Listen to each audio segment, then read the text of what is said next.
Darren Leadfoot, one of my least favourite Cars 1 Piston Cup races. Personally, I think that because he's just a bit boring. He's not the most exciting. There are definitely more exciting cars than him. Take Floyd Mulvihill and Claude Scruggs and Krusty Rota. See, have a quick look at him. Doesn't look the most exciting now, does he? Well, he doesn't look bad. Far from it, but he doesn't look right. He doesn't stand out to me.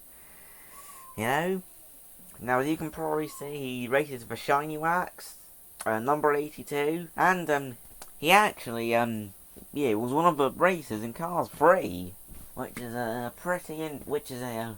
pretty interesting nugget of information, if you ask me.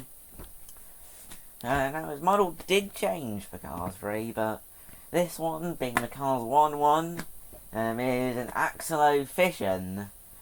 I don't know any other Axlo Fissions, but his diecast model is the Nitroade model. Some other examples of the Nitroade model include Ralph Carlo, Todd Marcus, Lee Revkins, Corsican Axler, Sage Vanderspin, those sorts of cars. Ruby Oaks, or Ruby Easy Oaks, I should say. Still, let's have a closer look at him, shall we?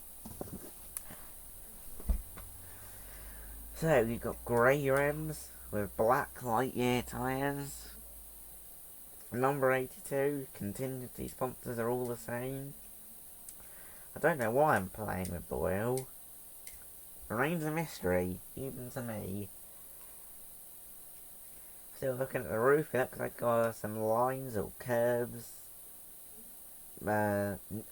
Straightened lines, not straight lines. Curve lines, so I don't know, whatever you want to call them. Still looks like it's got a bit of darker green on the front and on the back. Pretty interesting. A black stripe. That's interesting. I don't know why he's got a black stripe. That remains a mystery, even to me. He's got 3 window bars. I think Lightning McQueen also has window bars as well. 3 window bars, yes. Still, he's mediocre. Have a great day, folks.